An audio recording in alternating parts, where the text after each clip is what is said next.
even need a fork. Alright, so boom, check it out, y'all. So today we finna whip up a beef braised short rib recipe that's finna blow you away. Listen, I can guarantee it. This is gonna be perfect for your date night, Sunday dinners, or if you just wanna treat yourself. You know what I'm saying? Maybe it's payday. This is gonna be one of the ones. If you wanna follow along with me and make this recipe, the ingredients will be linked in the description below. But anyway, let's go ahead and hop off into it though. I do my thing in the kitchen. My name is Cord, I'm for the culture, and I'm here with a vision. We here to talk, chop it up. They say the odds are stacked against us. We ain't seen that bet. And the things we do in kitchens, y'all ain't seen that shit. Yes, Lord, let me talk. Listen, man, we here for a good time, not a long time. Matter of fact, we here for a great time. You now turned in the Kitchen Culture Podcast. So we got us about 8 pieces of short rib here, all right? Bone in. And what we're gonna do first, just hit this with some oil. I'm using a little bit of avocado oil. It's gonna help all the seasoning stick really good to the short rib. Now we're gonna start off with some counter-slap signature seasoning. So this is my seasoning. The link will be in the description box below. Even if you got a heavy hand like me, this is perfect because it's a low sodium seasoning. And so it's gonna give it a nice smoky with a hint of spice type flavor. A little onion powder. Now, little is subjective, because as you can see, I mean, we put it on. Garlic powder. If you're new to my channel, you'll know the way that I cook, I go kind of just off of a feeling, off of a vibe. I've been cooking since I was about like 11 to 12, so you just kind of know when to stop. I call it ancestral judgment, but I don't know, a vibe. But for those of y'all that's following along, of course I got you with the measurements. Those will be in the description box below. All right, so then we adding in some nature seasoning. So we add us some hoochie sauce. Think about it, I know how to say it the right way, though. Worcestershire sauce, but I mean, I don't know, it just don't sound right to me. So we're gonna go ahead and mix this up by hand. And now the reason we put so much seasoning on top is because, you know, we're not flipping these over and re-seasoning nothing like that. We just tossing it all around so it'll even out. But make sure make sure every piece of your short ribs are covered, all right? If it don't look like this, keep seasoning. It's not ready yet. All right, so you go straight into cooking this, or if you really want to max out on flavor, go ahead and marinate this for at least an hour or two. So we're gonna heat our skillet up real quick and hit this with some avocado oil because we're about to sear these short ribs. So we're gonna go ahead and sear these off. So go ahead and place your short rib in. I like to press mine down a little bit, okay? Just so that way we can really lock in that flavor and get a good crust on that. If you need to, cook this in batches so that way you don't overcrowd your pan. But this is gonna be a real quick process, probably about 3 minutes each side. At this point, you're not gonna cook these all the way through. It's basically impossible to do that, right? Like I said, we're just locking in the flavor.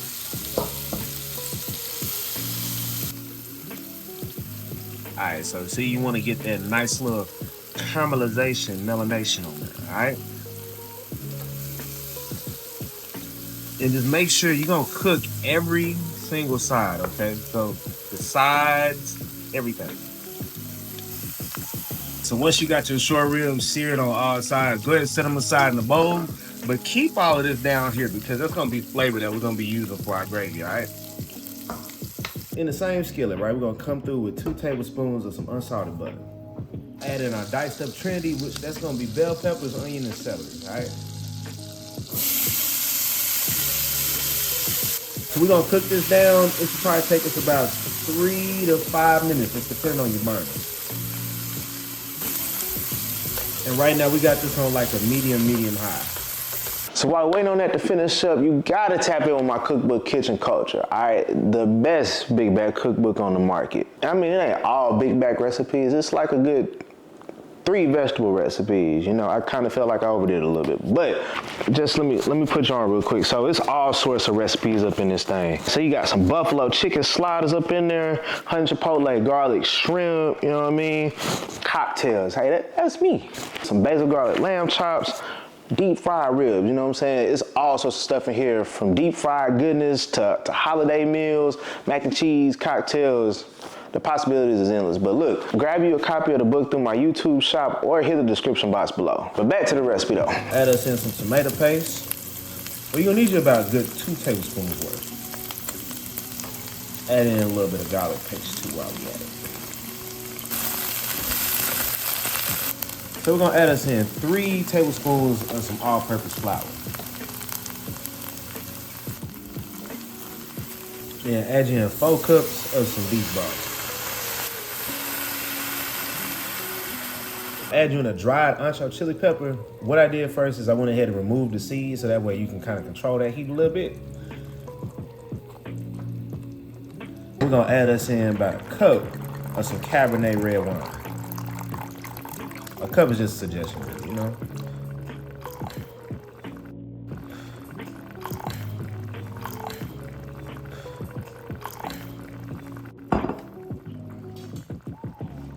Now, one thing about this, we want to just have the flavor left behind on this. So we're going to have to let that cook out a little bit, maybe about 3 minutes or so.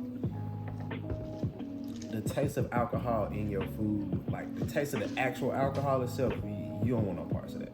So we're going to just re-season this lightly because, again, we did season them ribs down, all right? Hit that with a little bit of hoochie sauce. Some of that counter slap. And we're gonna add some natures on it. Okay, so one thing about it now, if you're gonna roast or braise this thing, let me ask you, how many of y'all know about this right here? This is a speckle. I don't know what you call this. I call it the grandma pot. It get passed down from generation to generation. Like, for me to find this pot, it took a little doing. You feel me? But just know the food's gonna be banging, all right? But what we're gonna do, put our short ribs that we seared off earlier, just add them into the pot. Then we're gonna add us in some sliced carrots. Just add that in around, you feel me? All right, we're gonna add us a few sprigs of some thyme. Add our gravy mixture in.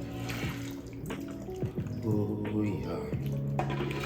So we're gonna throw this in the oven at 375 for about 2 to 2.5 hours. Ahead of time we're cooking, so you know we take us a little wine break.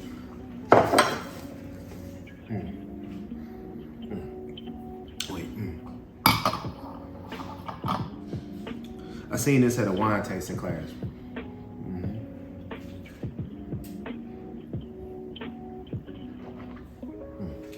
First things first, we're gonna get about 4 to 6 russet potatoes and go ahead and just peel them. When using your peeler, I find it easier to just go ahead and run it back and forth instead of picking it up each time. It just makes for a smoother transition. Get you a real sharp chef's knife. Cut these about 1/8 to a 1/4 inch thick, all right? Into like little medallions. All right, so we're gonna drop our sliced potatoes into a bath of some ice cold water to keep them from oxidizing. Or from turning brown and ugly. So you just drop those in there, set those aside, and then finish up with the rest of them. All right, so I'm gonna put y'all up on game if you ain't already know. Look, so whenever you're doing a dish with like a cream sauce and cheese, it's always gonna be best to go ahead and grate your cheese. All right, so what we got here? So we got some smoked Gouda, Parmesan cheese, or you can get Parmigiano Reggiano, but Parmesan gonna save you a couple dollars, you feel me? And some Pecorino Romano cheese. Now, by all means, if you want to try different cheeses, cheddar, Kobe Jack, whatever, feel free, but this is what I'm going with because it's going to pair really nice with that crab. So with grating your cheese, you can either get the one where you do it by hand, like the box grater, or, the plain grater. But I got this one here, and I'll link this in my Amazon storefront just so y'all can get this.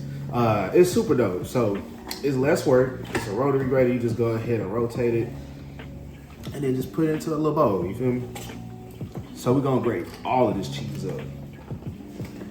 I mean, at this point, I'm at an age of wanting to work smarter, not harder. So you might think, like, why would I do that if I get the pre-shredded stuff? All right, so the reason being is because, like, the pre-shredded cheese, it usually has a layer of cornstarch on the outside of it. You know what I mean? To keep the freshness and everything like that. But the thing about it is the cheese don't melt as good. So that's why I say it's best to go ahead and grate your own cheese when you're doing a cream sauce. We're gonna go ahead and make us a roux real quick. So go ahead and drop in 1/2 stick of some unsalted butter. We're gonna add us in some diced yellow onion and then some diced bell pepper. Cook this down for about maybe 2 minutes. Just let it soften up a little bit. Season this thing on up with some Italian seasoning, a little bit of Old Bay, garlic powder, onion powder, and some black pepper. Then we're gonna add in a 1/4 cup of some all-purpose flour. Now, what you wanna do is just go ahead and get this stirred around real good and make sure we get that flour cooked out because you don't want that flour tasting up. Add us about a pint to a pint and a half of some heavy cream. Or in other words, about 2 to 3 cups of some heavy cream. Last thing, we're gonna add us in a little hot sauce. Old Bay hot sauce, it just makes sense since we seasoned up with some Old Bay. We add a little bit in there. Add you a little bit of that grated cheese that we did earlier. Now at this point, we can go ahead and turn this heat on down, okay? Because we don't want the oils from the cheeses to start separating. Then it's gonna make our sauce a mess. So you actually turn that heat on off. Add in 8 ounces of some jumbo lump crab. And then add you about 4 ounces of some regular lump crab. Be gentle with this jumbo lump crab, okay? Because we want to try to keep this intact as much as possible. Go ahead, taste it real quick. Make sure you got everything how you like it. And then we're going to just take this off the eye as we're going to get ready to build this. If you didn't ever make homemade mac and cheese, this is real similar. We're going to make a little layer of potatoes. And then just repeat the process, right? Add a little bit of that cheese. Now we're going to add a little bit of that sauce. And then just repeat until you get to the top.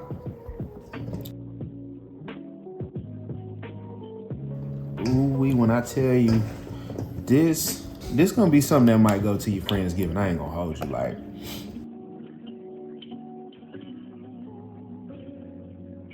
Top this off real quick. Yeah, just top this off with a little bit of basil. Wrap this up in some foil right quick. All right, so we're gonna throw this in the oven at 375 for about 45 minutes. All right, so go ahead and just take this foil on off.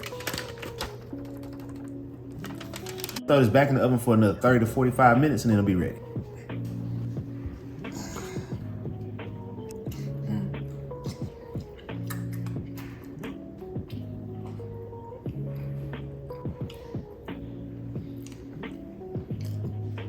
I don't know how I came up with this.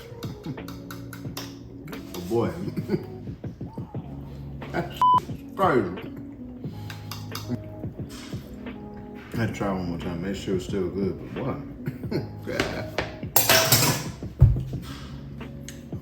Ooh, yes, Lord. Yeah, I gotta try out some of that. Yes, Lord, let me talk.